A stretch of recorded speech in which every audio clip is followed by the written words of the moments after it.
అన్నా జర పక్క జరుగు.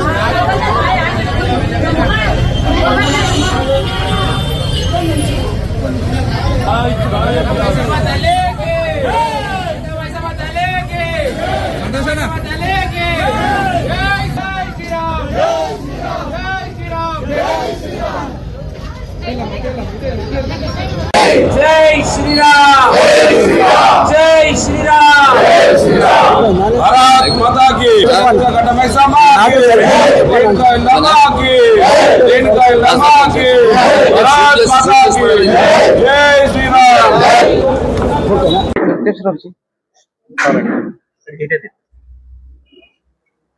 ఓకేనా? ప్రపంచంలోనే అతిపెద్ద ప్రజాస్వామిక వ్యవస్థ భారత్ది. 79 సంవత్సరాలుగా అనేక మతాలు, అనేక భాషలు, అనేక సంస్కృతులు కలిసి జీవించేటువంటి గొప్ప దేశం భారతదేశం. మోడీ గారు ప్రధానమంత్రి అయిన తర్వాత ఈ జాతి ఐక్యతను, దేశ ప్రతిష్ట ప్రపంచ చిత్రపటం మీద ఆవిష్కరించబడుతున్నప్పుడు, ప్రపంచవ్యాప్తంగా భారత్కు గౌరవం పెరుగుతున్నప్పుడు, భారత్ ఎదుగుదలను చూసి ఓర్వలేని వాళ్ళు, భారత ఆర్థిక స్థితిని చూసి ఓర్వలేనటువంటి కొన్ని మూర్ఖపు దుర్మార్గపు దేశాలు ఈ దేశంలో డీస్టెబిలైజ్ చేయాలని, ఈ దేశంలో అల్లకల్లను సృష్టించాలని, ఈ దేశ అభివృద్ధిని ఆపాలని, ఈ దేశ ఐక్యతను దెబ్బతీయాలని, ప్రపంచంలో భారత కీర్తి పతాకాన్ని దెబ్బతీయాలని చెప్పి చేసే ప్రయత్నంలో అనేక సంఘటనలు జరుగుతూ ఉన్నాయి. ఇవాళ ఇక్కడ ప్రభుత్వం వచ్చిన తర్వాత, తెలంగాణలో కాంగ్రెస్ ప్రభుత్వం అధికారంకి వచ్చిన తర్వాత అనేక సంఘటనలు, అనేక దేవాలయాల మీద దాడులు జరుగుతూ ఉన్నాయి. ఇదే పార్లమెంట్ పరిధిలో ముత్యాలమ్మ టెంపుల్ సికింద్రాబాద్ ఏం జరిగిందో మనం చూసినాం. ఇవాళ మళ్ళీ మల్కాయిరి అసెంబ్లీలో కట్టమైసమ్మ దేవాలయం, అక్కడ ఏం జరిగిందో మనం చూసినాం. ఇవన్నీ జరుగుతున్నప్పుడు వాళ్ళకు మతిస్థిమితం లేని వాళ్ళని, వాళ్ళు బయటి ప్రాంతం వాళ్ళని, వాళ్ళకు తెలియదని చెప్పి పోలీసులు బుకాయించే ప్రయత్నం చేస్తున్నారు. ఒకవేళ వాళ్ళు మతిస్థిమితం లేని వాళ్ళైతే, పరాయి వాళ్ళైతే, అనేక మతాలకు సంబంధించినటువంటి విశ్వాసాల ఆలయాలు ఉంటాయి, పూజా మందిరాలు ఉంటాయి, వాటి మీద కూడా దాడి జరగాలి.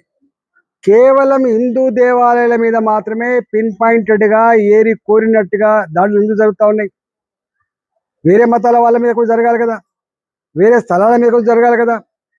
ఇవి కేవలం మభ్యపెట్టడానికి, మాయ చేయడానికి, తప్పుదో పట్టించడానికి పోలీసులు మాట్లాడుతున్న మాటలు తప్ప, వాళ్ళు మతిస్థిమితం లేని వాళ్ళని, వాళ్ళు పరాయి ప్రాంతం వాళ్ళని మాట్లాడితే తప్ప ఇది నిజం కాదు.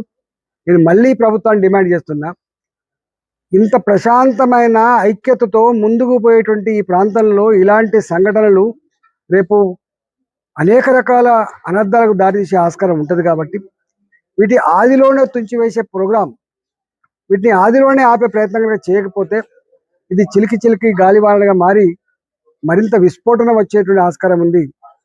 ఇలా హిందూ జాతి ప్రజానికం అంతా కూడా ఆక్రోశంతో, ఆవేదనతో, దుఃఖంతో ఇవాళ జరిగినప్పుడల్లా వాళ్ళు దాన్ని శుభ్రం చేసుకోవడం, పూజలు చేసుకోవడం ఇవన్నీ జరుగుతూ ఉన్నాయి. ఇది మంచి పద్ధతి కాదు. దీన్ని శాశ్వతంగా రూపుమాపాలంటే దీని వెనుక ఉన్న వాళ్ళు ఎవరు, దీని కారకులు ఎవరు, ఎందువల్ల జరుగుతున్నాయో దాని మీద ఉక్కుపాదం పెట్టి ఇలాంటి సంఘటనలు పునరావృతం కాకుండా చూసుకోవాల్సిన బాధ్యత ప్రభుత్వం మీద ఉందని చెప్పి నేను డిమాండ్ చేస్తా ఉన్నా. మొన్న సికింద్రాబాద్ టెంపుల్, ముత్యాలమ్మ టెంపుల్ జరిగింది, ఇవాళ కట్టమై సమ జరుగుతుంది, రేపు ఇంకా జరగవచ్చు, కానీ ఇది మాత్రం మంచిది కాదని చెప్పి ఇలా హెచ్చరిస్తా ఉన్నాం. ఇవాళ మత సామరస్యాన్ని కాపాడాలి.